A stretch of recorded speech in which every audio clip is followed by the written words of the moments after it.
Piccolo is one of anime's most iconic characters, and for good reason. While he's one of the best examples ever of character redemption, his story goes so much deeper than that. So much so that I don't think it has ever been replicated in anime. As I did with my Vegeta and Trunks videos, I'm going to take a slightly different approach here, tell his story, and show how he did the impossible. The first time we see Piccolo, it's as Piccolo Daimo, and he's quite the asshole. His name is literally Great Demon King Piccolo, and Daimo is the Japanese word for Satan, so yeah, dude's evil. Which makes sense because he is all the negative energy that was extracted from the god of Earth Kami. Something that gets glossed over is how much religious meaning is behind this. Daimo translates to Satan, Kami means God. They are two opposing forces that were combined as one in a balance, a reference to Buddhism. Kami's lookout takes inspiration from Islamic architecture. His story takes influences from Egyptian mythology and Osiris. It's widely known that Dragon Ball itself is based on the Chinese work Journey to the West. But he's more than words or influences, he is a man defined by actions. Daimo wants to kill all martial artists because hundreds of years ago, one sealed him inside a rice cooker, and dude did not appreciate the lack of living space. As silly as that sounds, he's a serious threat. He's responsible for the death of Krillin, Chaozu, Master Roshi, and destroys the eternal dragon Shenron. This was the first truly evil villain in Dragon Ball and the first world-level threat, which is why he stands out so much in comparison to his peers. This dude is such a menace that even Goku wanted to kill him. That doesn't tell you something? I don't know what will. Eventually they clash, and in the most iconic fight of Dragon Ball, Goku prevails. But the Demon King had a contingency. Before he dies, he lays an egg from his mouth and shoots it into the distance. This is the origin of the Piccolo we know. That egg is a means of reincarnation, kind of. While he does retain the memories of the original, this Piccolo is clearly a different person. The original conquered the world and encouraged chaos. In the 5 years Junior has between his birth and the next martial arts tournament, he could have caused a significant amount of destruction himself and just didn't. His goals centered more around defeating Goku, and that's a key distinction between the old and new versions. Those 5 years pass and we see him meet his nemesis face to face at the tournament. This Piccolo has a whole range of abilities the original didn't, and somehow he's even stronger. But once again, Goku comes out the victor. He has a chance to take Piccolo's life, ending this feud forever. Yet, Goku spares him, which he didn't do to the original. That alone should tell you they're different. This is unlike anything Piccolo's ever experienced before, and he's taken aback by it. He just goes away for a few years, training to take down Goku and conquer the world, yet never made any moves to accomplish the latter. This shouldn't surprise us either. We forget that the Piccolo we know was a child, and children are impressionable. He's not the Great Demon King, he's his own person. Goku letting him live made an impact on him, so much so that when a new foe enters the fray, Goku's brother Raditz, Piccolo quickly realizes that his only way to defeat this guy is by teaming with his longtime rival. Turns out, that's not enough. Raditz is too powerful. Out of desperation, Goku decides there's only one way to stop this monster. He'll pin him down while Piccolo fires off his flashy new move, the Special Beam Cannon. It's an attack that was designed to kill Goku. If they're lucky, it'll do just that, and also Raditz. It's the ultimate sacrifice, and Piccolo's like, hell yeah, I'm on board. This is the plan, I'm all for it. And it works. Piccolo finally achieved his goal. He killed Goku, except there's no time to even process what happened because an even greater threat is looming. In 1 year, Raditz's comrades will arrive on Earth, and they are far more powerful than he was. How would you react if right after accomplishing one of your life's biggest goals, it's instantly followed by the worst news of your life?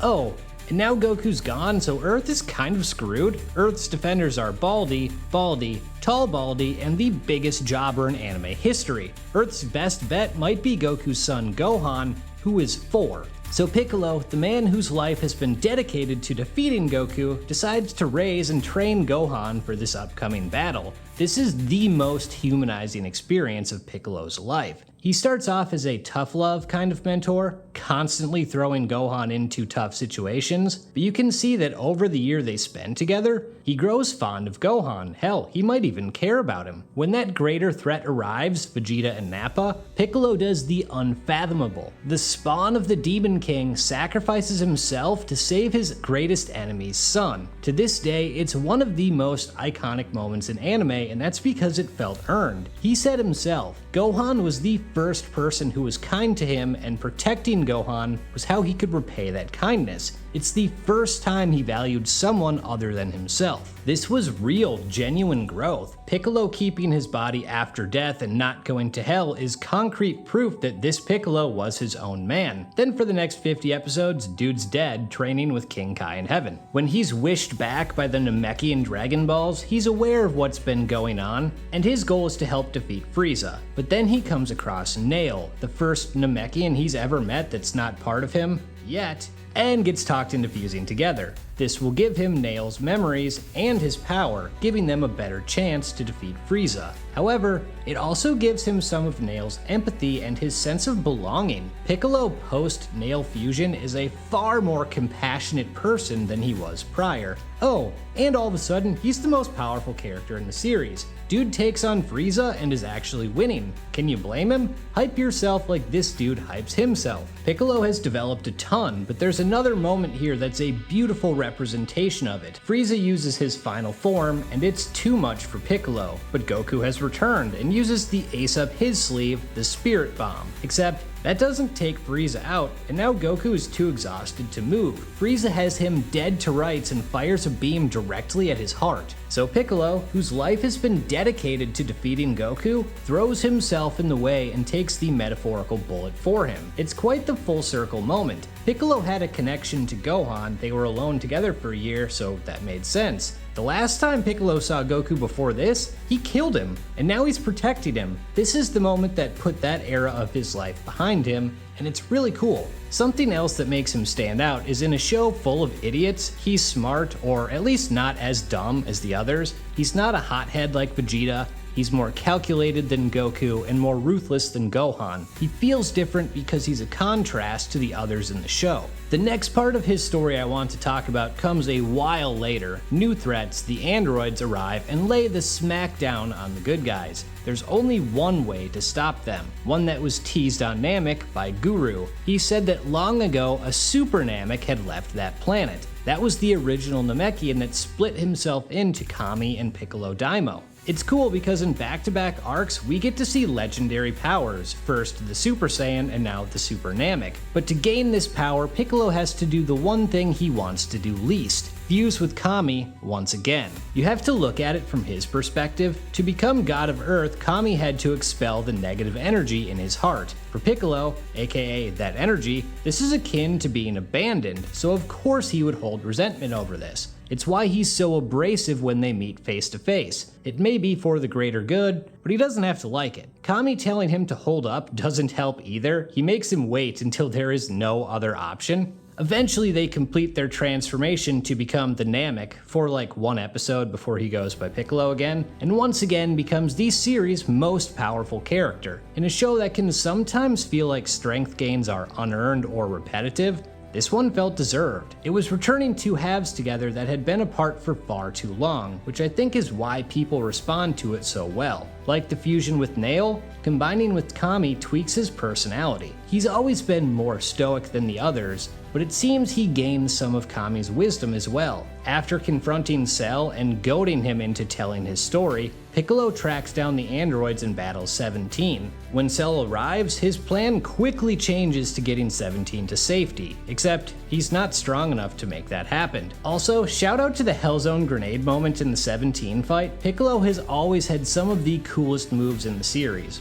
Even when he gets his ass kicked, it's cool, like his sacrifice for Gohan or when he's taken out by Imperfect Cell. When it comes time to face Perfect Cell, he strongly disagrees with Goku on using Gohan in that fight, and I think they're both right in their own way. Goku in that Gohan was the strongest one and was the one who defeated Cell. Piccolo in that Gohan shouldn't have to be in that position. He's a kid who wasn't even aware of this plan Goku came up with. and how he started it was insane. It's also an interesting turn of events because Piccolo forced Gohan to train for the fight against the Saiyans and prioritized the world over his well-being. This was the reverse of that. Many would consider this next moment a low point for his character, but I disagree. Perfect Cell is in the middle of his 3-episode-long Kamehameha battle with Gohan, and Piccolo leads the Z fighters to attack him from behind. Their attacks make no difference whatsoever and highlights the massive gap in strength between them. They're nothing to Cell, but they keep trying. It's hopeless, yet Piccolo gives everything he has to protect Gohan and the planet. He started as a demon who wanted to conquer Earth, and now he's giving everything he can to save probably the 2 most important things in his life, knowing he can't make a difference. Just another reason to love this dude. When I talk about him doing the impossible, I'm talking both on screen and off. We all know he's one of the best redemptions in fiction, but I think there's even more to it than that, something that has been glossed over and not really replicated in the same way.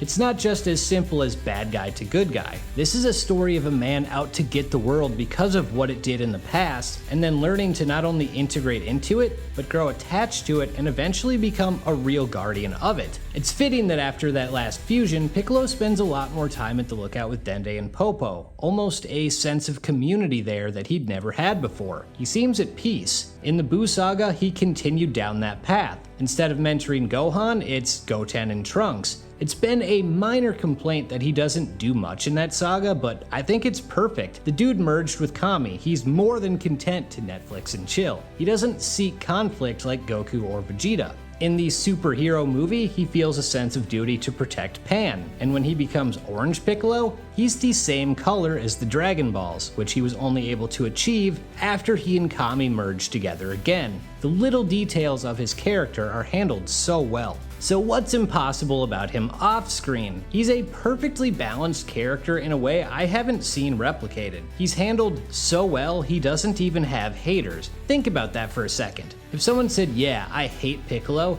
you'd wonder what's wrong with that person. Who else can you say that for? I don't think there has ever been a relevant character, one who has been the strongest in their series on multiple occasions, who gets less hate than Piccolo. But why? There are plenty of people who hate Goku or Vegeta and literally every other popular character ever. What makes Piccolo different? He's the perfect balance of what people like. He's not overexposed. He's not always needed, but when he is, he makes an impact. When he's gone enough for you to miss him, but not forget. Of the non-Saiyan Z fighters, he's the only one who remains relevant and useful for long periods of time. He killed Raditz, he protected Gohan, he fought Frieza and took a bullet for Goku. He helped find Dr. Gero's lab, fought off Imperfect Cell, and gave his all versus Perfect Cell. He helped train Gotenks against Buu, and on and on. If you're too strong or too weak, you get hated. It's a ridiculous line to straddle, and yet he does so in so many different ways. His redemption arc is unique. I don't think I've ever seen a character go from main villain